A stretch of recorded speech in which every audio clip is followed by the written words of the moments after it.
Bonsoir mesdames et messieurs, bienvenue sur Télé Djibouti dans cette nouvelle édition de la soirée. Au sommaire de l'actualité, le président de la République qui participe à la 70e Assemblée Générale des Nations Unies a eu de nombreuses rencontres et réunions durant ce déplacement.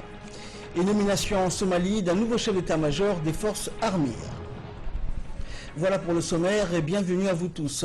En marge de sa participation aux travaux de la 70e Assemblée Générale des Nations Unies, le président de la République, Ismaël Omar Guelleh, a reçu la sous-secrétaire d'État américaine chargée de la sécurité civile, de la démocratie et des droits de l'homme, Sarah Sewell. Hamza Mohamed nous en dit plus. La rencontre s'est déroulée au Ritz-Carlton Hotel en présence notamment du ministre des Affaires étrangères et de la coopération internationale, Mahmoud Ali Youssouf. Plusieurs sujets d'intérêt commun ont été abordés au cours de ces entretiens, mais le plus important reste le projet de création d'un centre d'excellence contre l'extrémisme violent. Madame Sewell a indiqué que le projet qu'elle est venue présenter au président Guelleh était une grande opportunité aussi bien pour Djibouti que toute la région de l'Afrique de l'Est. Un projet qui va dans la droite ligne de la politique de soutien des États-Unis dans la lutte contre le terrorisme.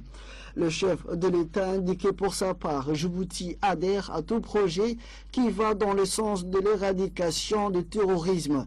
Il a assuré la sous-secrétaire d'État américaine chargée de la sécurité civile, de la démocratie et des droits de l'homme, de son soutien dans la concrétisation de ces projets. Et le secrétaire général des Nations Unies, Ban Ki-moon, a appelé hier les parties au conflit au Soudan du Sud à mettre en œuvre sans plus tarder l'accord de paix, notamment par le respect du cessez-le-feu et la formation d'un gouvernement d'unité nationale. On voit ça avec Hamza Mohamed. C'est lors d'une réunion de haut niveau à laquelle a pris part le chef de la diplomatie djiboutienne, Mahmoud Ali Youssouf, que Ban Ki-moon a rappelé que le conflit qui a éclaté en décembre 2013 est venu ternir les aspirations du peuple sud-soudanais à un avenir meilleur. Il a prisé l'optimisme de la communauté internationale. Des milliers de vies ont été perdues dans un conflit insensé, a-t-il martelé. Cette réunion de haut niveau est organisée au siège de l'ONU en marge du débat général de la 70e Assemblée générale de l'organisation. Le secrétaire général a exprimé sa gratitude envers l'autorité intergouvernementale pour le développement IGAD pour ses efforts déployés afin d'aider les parties à parvenir à un accord.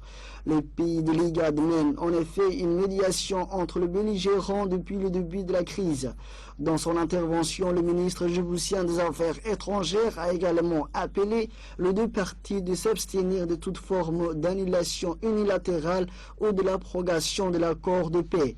Pour ce faire, le dialogue doit prévaloir en tout temps et il est en effet essentiel qu'il communique régulièrement sur toutes les questions sensibles car ceci permettra une amélioration de la situation et évitera de facto tout blocage du processus de paix, a insisté le ministre des Affaires étrangères et de la coopération internationale, Mahmoud Ali Youssouf.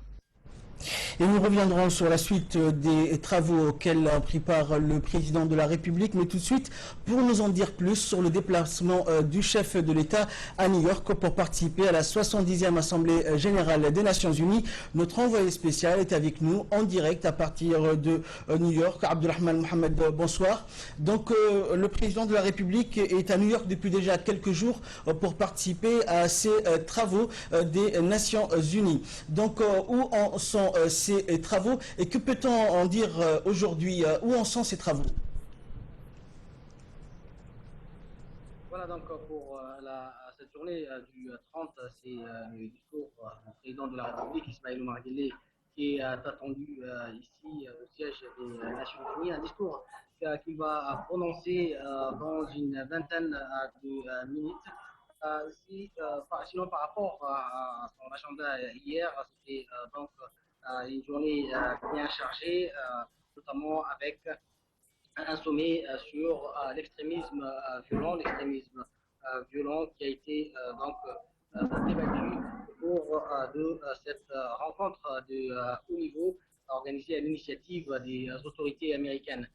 Dans son intervention au cours de ces sommets, les chefs de l'État a précisé que la région de l'Afrique de l'Est connaissait bien ces phénomènes avec les extrémistes d'Al-Shabaab. Al-Shabaab, qui a-t-il dit, grâce aux efforts de l'AMISOM, a pris du recul, mais dont la menace donc, reste toujours d'actualité. Il a d'ailleurs comparé cette organisation terroriste à l'aile, l'organisation de l'État islamique, dont les stratégies et donc la vision même du fondamentalisme est partagée par ces deux entités.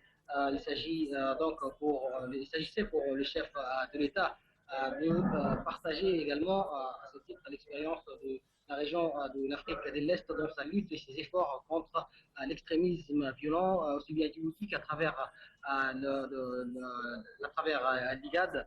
Autre point important à évoquer ici au siège des Nations Unies ou autre rencontre, c'est le processus de paix au Sud-Soudan. C'est les ministres des Affaires étrangères et de la coopération internationale, Mahmoud Ali Youssouf, qui représentait donc cette réunion du haut niveau, le ministre des Affaires étrangères et de la coopération internationale, Mahmoud Ali Youssouf, a fait également une importante intervention au cours de cette réunion.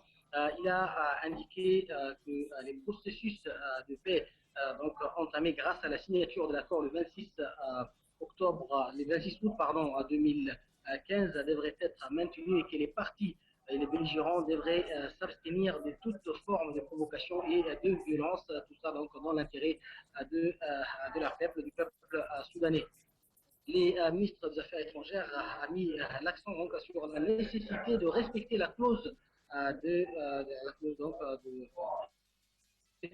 signée entre ces parties, je le disais donc au mois d'août 2015 ici au siège des Nations Unies. Les différents intervenants des pays de l'IGAD ont convergé des vues pour que les deux parties cessent les hostilités et respectent une fois pour toutes ces accords signés donc au mois d'août 2015, le 26 août 2015, sous les auspices des l'IGAD. Autre fait important ici, donc, présence du chef de l'État, le président Ismaël Omar Guelleh, et le Premier ministre Ali Mariam Dessalen, c'est la signature d'un important accord, un accord cadre sur la construction d'un gazoduc, d'un pipeline entre Djibouti et l'Éthiopie. Ça ira donc de Djibouti et jusqu'à dans la région Awash. C'est donc un projet important, le premier investissement privé, nous dit-on, des Américains ici dans la région de l'Afrique de l'Est. C'est sur une longueur de 550 km que ces gazoducs seront construits. Un gazoduc donc, qui permettra pour nos transports d'éviter, comme le disait hier le ministre de l'Énergie et des Ressources naturelles, Ali Yacoub, ici, d'économiser énormément d'abord les coûts, mais également d'éviter des fraudes qui se font sentir donc, de temps en temps avec les retours des certains camions qui reviennent avec du carburant et les revendent sur le marché local. Donc la lutte contre également je vais dire la préservation de l'environnement fait partie également de ces projets, un projet qui va permettre à travers l'utilisation de ces pipelines et d'éviter les déversements des carburants sur les bordures des routes avec les accidents et les autres conséquences néfastes donc, pour l'environnement.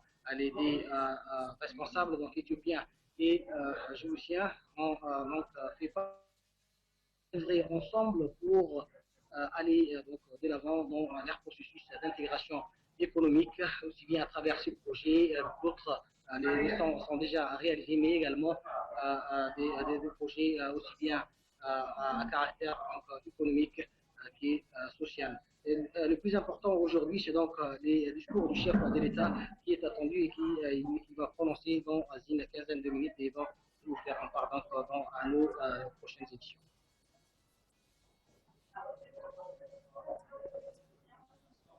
Merci donc Abdulrahman. Voilà donc tout ce que l'on pouvait dire des travaux qui se sont déroulés jusqu'à aujourd'hui et qui se poursuivront également. C'était notre envoyé spécial à New York, Abdulrahman Mohamed.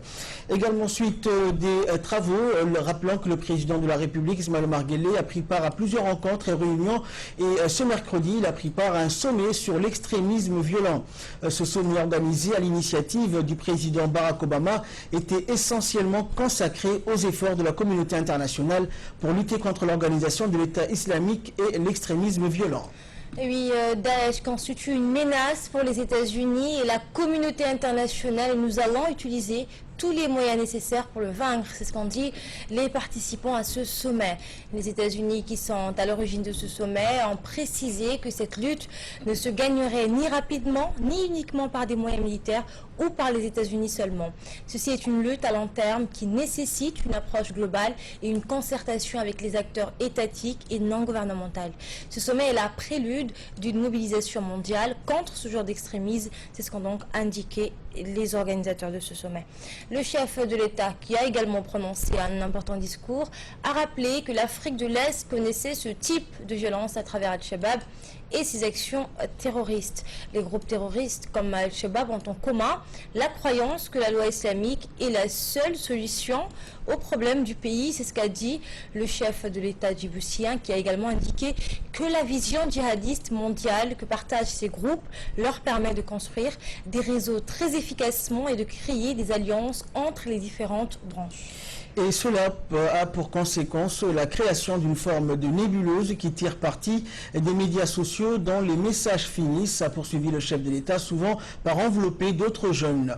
Lorsque le monde musulman devient synonyme de terreur, quand il suscite la méfiance et parfois même le rejet, quand des millions de réfugiés voulant rejoindre l'autre rive et voient empêcher de le faire, ou alors nous avons échoué dans notre lutte contre l'extrémisme, a poursuivi le président de la République. Il nous incombe de montrer un autre visage au monde, à aller au-delà des divisions, de rassembler et de réconcilier les religions.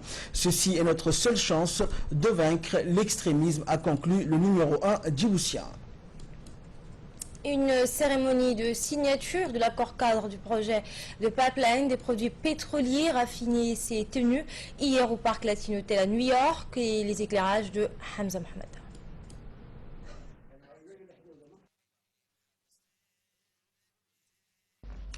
La cérémonie a été co-présidée par le chef de l'État Ismaël Omar Guelleh et le premier ministre éthiopien Haile Mariam Desalegn. Il s'agit du plus grand projet d'investissement américain en Afrique de l'Est. Les projets de pipeline des produits pétroliers raffinés reliera Djibouti à l'Éthiopie. À titre de rappel, ces projets conduits par la jointe venture Plaque Rhino Mox, Plaque Rhino est la filiale du groupe d'investissement américain Blackstone. Ces grands groupes étant connus pour ses investissements majeurs à travers le monde et jouissant d'une santé financière sans égale, comme l'a souligné le ministre de l'Énergie. L'accord s'est déroulé en 3 étapes, d'abord entre Plaque Rhino et le ministre éthiopien des Finances. Cette même société qui a ensuite signé avec le ministre djiboutien de l'Énergie et des Ressources naturelles, Ali Yacoub. Cérémonie qui a abouti par la signature de l'accord entre les deux pays concernés, Djibouti et l'Éthiopie. À l'issue de la conclusion de l'accord, le premier ministre éthiopien Haile Mariam Desalegn se réjouit de la coopération et la fraternité existant entre les deux pays. Le besoin grandissant en énergie de l'Éthiopie va être en grande partie satisfait par ces projets, a dit M. Desalegn, qui a réitéré le soutien et la confiance de son pays à l'égard de la société Plaque Rhino. Et dans son discours, lors de cette cérémonie de signature de projet, le président Guelleh a souligné que nos deux pays, ne pouvant prospérer l'un sans l'autre, ont fait le choix ensemble depuis maintenant plusieurs décennies, le but étant de raffermir l'intégration économique entre les deux nations sœurs. Cette intégration économique ne peut se conjuguer qu'avec le développement d'un partenariat énergétique concret et durable entre les deux pays. L'Éthiopie est un grand pays dont la croissance économique actuelle se table sur 2 chiffres et cette cette croissance se traduit inévitablement par une demande énergétique grandissante. Djibouti soutient sans conteste cette croissance éthiopienne que, je le précise, profite à nos deux pays. Notre pays se trouve être la porte d'entrée et de sortie naturelle de l'Éthiopie. Et en effet, toutes les marchandises en provenance et à destination de l'Éthiopie transitent par notre pays, a indiqué le chef de l'État, dont les infrastructures portuaires ont été récemment agrandies et remises à neuf afin de suivre l'augmentation du trafic maritime régional. Les produits pétroliers n'échappent pas à la règle et sont donc réceptionnés chez nous avant d'être chargés dans des camions-citernes en partance pour l'Éthiopie. Néanmoins, a poursuivi le président Guelleh, il va sans dire que ce mode de transport adopté par nos deux pays depuis plusieurs décennies comporte des inconvénients que nous constatons et déplorons tous les jours. On assiste ainsi régulièrement à la survenue d'accidents parfois très graves le long du corridor djibouto-éthiopien, accidents qui se traduisent par des fuites et pertes d'hydrocarbures engendrant une pollution des sols et représentant un manque à gagner non négligeable pour l'économie des deux pays. En outre, face à la demande, a indiqué le président de la République croissante de l'Éthiopie en matière de produits pétroliers, nous enregistrons une augmentation accrue du trafic routier provoquant congestion des routes et diminuant ainsi la qualité de l'approvisionnement vers l'Éthiopie. Et partant de cette observation, les deux gouvernements ont étudié d'autres voies afin de résoudre toutes ces problématiques liées au transport par camion. Ainsi, il apparaît, a dit le président de la République, après réflexion, que le pipeline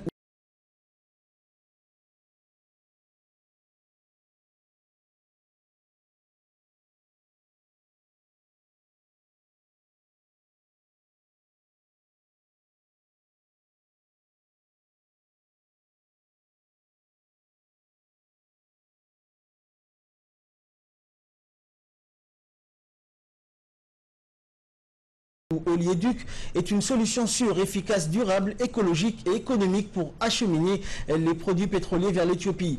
Ce mode de transport, en plus des coûts de transport des produits pétroliers, sera amoindri et la congestion des routes fortement limitée. Ce grand groupe étant connu pour ses investissements majeurs à travers le monde et jouissant d'une santé financière sans égale, comme l'a souligné le ministre de l'Énergie, Ali Yaqoub Mahamoud. Écoutez. Ces projets qu'on vient de signer aujourd'hui font partie de cette politique d'intégration régionale qui est, comment dirais-je, promue par le COMESA, mais également par l'Union africaine. Donc aujourd'hui, la signature de ces projets s'inscrit dans ces cadres-là. Ces projets devaient se faire il y a plusieurs années. Allah a voulu que ça se passe aujourd'hui, mais il faut rendre hommage non seulement au président de la République de Djibouti, son Excellence Ismaël Omar Guelleh, à l'ancien Premier ministre Meles Zenawi, et surtout à l'actuel Premier ministre éthiopien Haile Mariam, qui ont cru à ces projets et qui ont finalisé ces projets. Ces projets vont permettre de transporter les produits pétroliers raffinés du port de Djibouti vers le centre d'Éthiopie à Awash. Et à partir de là, il y aura une redistribution sur l'ensemble du pays. Cela a plusieurs impacts positifs. Le premier impact, c'est, comment dirais-je, la protection de l'environnement.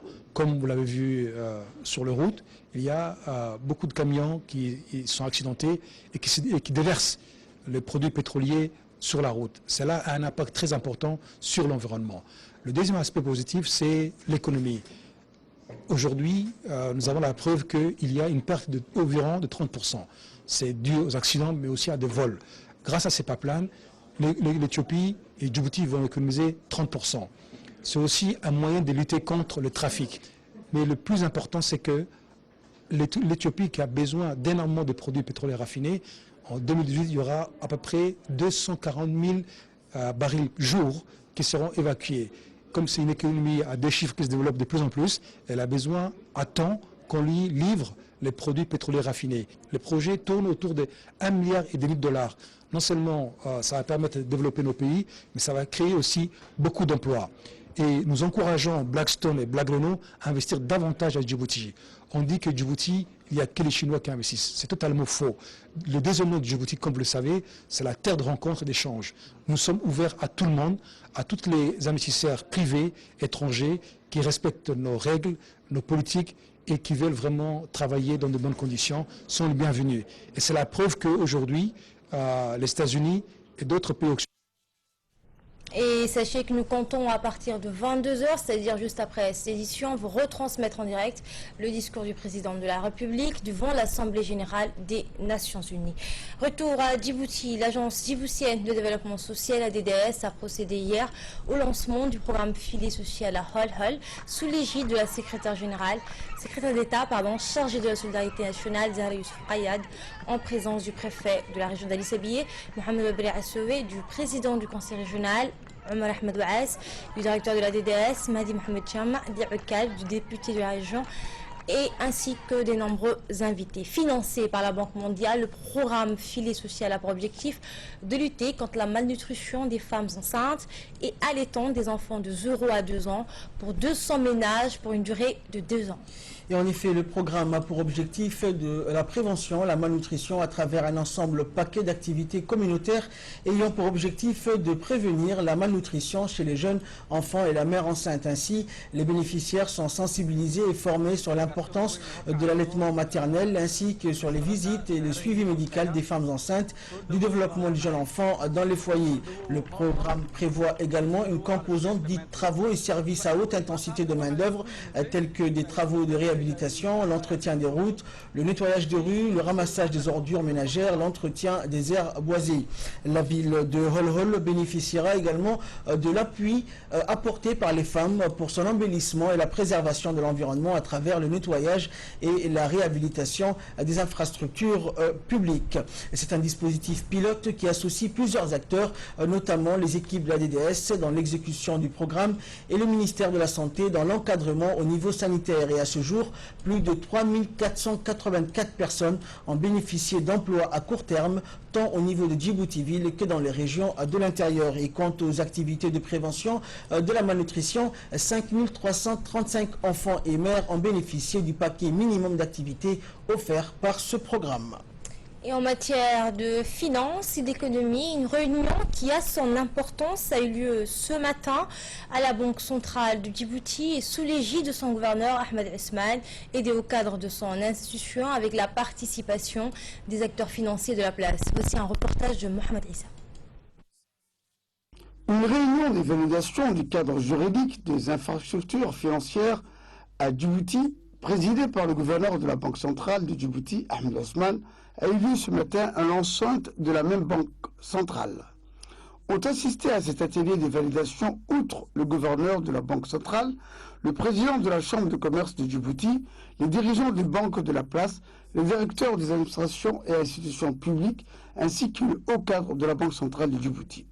Cette réunion a son importance du fait que la modernisation du système bancaire du paiement, appelé SNP, et la refonte du système d'information sur le crédit constitue donc pour les autorités publiques une priorité en matière d'inclusion financière et d'élargissement de l'accès au financement bancaire de la population.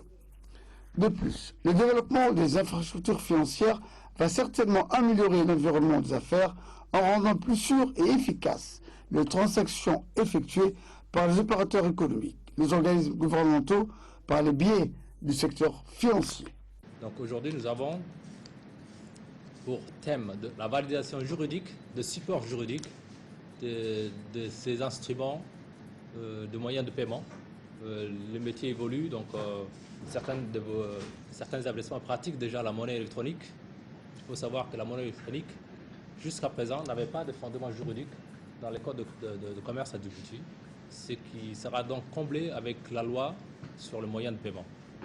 Le deuxième texte important que nous allons examiner aujourd'hui porte également la présentation qui sera faite sur la modernisation de la centrale des informations collectées pour vous permettre de travailler dans un environnement fouillé, plein d'informations qui vous permettront donc de prendre de meilleures décisions en connaissant davantage votre clientèle et les capacités d'exploitation de chacune d'entreprise. Il a fallu dans un premier temps établir un plan national, une stratégie nationale complète de notre système de paiement. Donc un deuxième chantier a porté sur un projet de mise en place de règlements automatisés. Donc ça, c'est un projet qui va nécessiter des moyens de financement. Nous avons l'infrastructure, nous avons la définition de ce qui est nécessaire pour pouvoir travailler en temps réel, une compensation en temps réel. Il faudra financer et nous sommes en train de rechercher avec des bailleurs de fonds comment on pourra financer ces outils. Et des opérations de sensibilisation et de mobilisation pour les inscriptions sur les listes électorales ont été organisées par les mouvements des jeunes de l'annexe RPP de Dikil durant cette semaine. Et suite à l'appel des dirigeants du parti RPP concernant les inscriptions de la population de la région sur les listes électorales, l'annexe RPP de Dikil, avec à son tête son président Mahad Hussein, a entrepris une vaste campagne de mobilisation et de sensibilisation. Et c'est dans ce cadre que, dans une première phase, les dirigeants de l'annexe ont réalisé des réunions de consultation avec les leaders de la société civile par le biais des associations des jeunes, des femmes, des sages, ainsi que tous les militants et partisans du parti auprès de l'annexe de Dikil, qui ont été exhortés chacun à sensibiliser la population de leur quartier pour s'inscrire massivement sur les listes électorales afin de participer aux prochaines élections présidentielles et par là faire également preuve de civisme et accomplir son devoir. Et pour atteindre ces objectifs, qui consistent à atteindre l'ensemble des habitants de la ville de Dikil, l'annexe RPP de la région a lancé la deuxième phase de son initiative de mobilisation. Et ainsi, c'est dans cette optique qu'a été lancée une campagne de sensibilisation de porte-à-porte. En effet, plus de 300 jeunes issus de différents quartiers de la ville de Dikil, les membres de la Ligue des jeunes RPP de l'annexe de cette même région, ont parcouru et sillonné l'ensemble des quartiers de la ville de Dikil. Cette campagne de porte-à-porte s'est très bien déroulée, a été une réussite selon le président de l'annexe, Mahad Hussein. Il a profité de cette occasion pour adresser ses vœux de l'Aïd Mubarak au chef de l'État, donc Ismaël Marguili, à la première dame, Khadija Mohamed Haïd, au vice-président et Premier ministre Abdelkader Kamil, au secrétaire général du parti Ilyas Moussa Douale et à l'ensemble du comité exécutif du parti. Il a aussi adressé ses vœux de condoléances à la famille et aux proches du défunt député Ismaël Guedi Hared. L'être humain avant tout, c'est dans cet esprit que le président de la Commission nationale des droits de l'homme, Ali Mohamed Abdou, accompagné de son secrétaire général, M. Djibril Ousmane Noufane, se sont rendus très tôt ce matin à la prison de Gabod pour effectuer une visite d'inspection des lieux où les détenus sont enfermés. Le président et sa suite a été accueilli par le commandant Mohamed Jama Hachim et le sous-chef Ali Abdi Farid. Choukri Moussa nous en dit plus. Création de cette institution en avril 2008 et jusqu'à ce jour, la CNDH œuvre continuellement au renforcement des droits de l'homme à Djibouti. L'article 7 de la Commission nationale stipule que la Commission coopère avec les institutions internationales, l'Organisation des Nations Unies et les institutions régionales compétentes dans les domaines de promotion et de protection des droits de l'homme. La Commission nationale des droits de l'homme djiboutienne est une jeune institution. Cette dernière n'existe que depuis le décret présidentiel du 8 avril 2008. La mise en place de cette institution répond et va dans le sens des engagements internationaux et régionaux pris par le pays depuis la cession du président de la République, M. Ismaël Omar Guelleh, de mener une politique de développement économique avec un volet humain de promotion des droits de l'homme. C'est essentiellement sur le plan national que la CNDH effectue la majeure partie de son œuvre en faveur de la promotion et de la protection des droits de l'homme. Nous sommes venus visiter les conditions de détention des détenus. C'est dans le cadre de notre mandat, notre statut stipule que tous les lieux de détention, on peut les visiter, les inspecter. Nous avions commencé par les commissariats, les brigades de gendarmerie, les commissariats de police. Les détenus préventifs et les condamnés sont à peu près égales 50-50%, ce qui fait que la justice achemine d'abord bien les dossiers, mais il m'a pas été permis de constater que le traitement raisonnable de certaines affaires laisse à désirer, notamment les détentions préventives anormalement longues.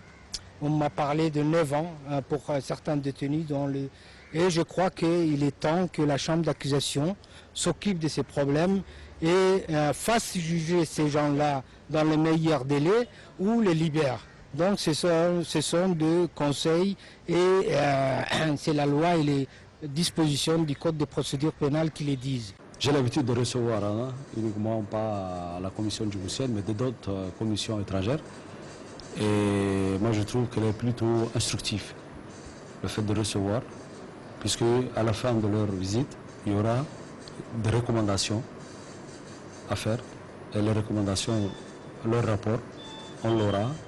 Et c'est pour ça que je vous dis, il est instructif. On aura des changements à effectuer lors des inspections effectuées par la Commission. En nouvelle nationale toujours, le chargé d'affaires de l'ambassade saoudienne à Djibouti, Hassan Ben Mohamed Al-Ahmari, a présidé une cérémonie organisée à l'hôtel Kempinski à l'occasion du 85e anniversaire du Royaume d'Arabie Saoudite. Et d'importantes personnalités ont assisté à cette cérémonie, dont le ministre des Affaires étrangères et de la coopération internationale par intérim, Ahmed Ali Silay, le ministre de l'enseignement supérieur de la recherche, le Dr Nabil Mohamed Ahmed, le chef d'état-major général des armées, le général de division Zakaria Cheikh Ibrahim, celui de la marine nationale, le colonel Abdelrahman Aden Cher, le commandant des gardes-côtes djiboutiens, Waïs Omar Borré, et plusieurs hauts responsables militaires et civils, ainsi que des représentants des organisations internationales et du corps diplomatique accrédité à Djibouti, avec à leur tête le doyen, l'ambassadeur de l'État de la Palestine à Djibouti, Kamel Karaz. Et après l'hymne national des deux pays, le chargé d'affaires de l'ambassade d'Arabie Saoudite à Djibouti, Hassan Ben Mohamed Al-Ahmari, a procédé en compagnie des hauts responsables au découpage du gâteau à l'occasion du 85e anniversaire de l'unité du Royaume d'Arabie Saoudite.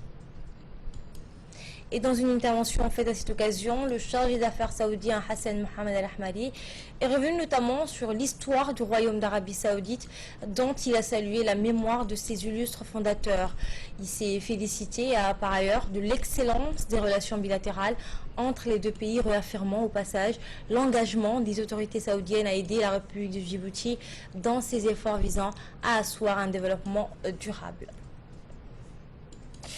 Et actualité hors de nos frontières pour clore cette édition, le nouveau chef des forces de l'armée nationale somalienne, le général Mohamed Aden Ahmed, a pris ses fonctions 2 jours après sa prestation de serment. Hamza Mohamed. La cérémonie haute en couleur a été présidée par le Premier ministre somalien Omar Abdirachid Sharmarke, le membre du cabinet de la défense, y compris la mission de l'Union africaine en Somalie, AMISON, et le membre du corps diplomatique.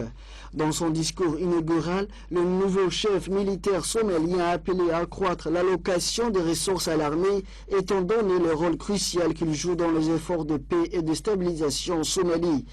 Le nouveau général de l'armée somalienne a également appelé à une plus grande coopération entre la SNA, la MISON, la population et les partenaires internationaux, en disant qu'il s'est retourné l'armée en une force dynamique et efficace.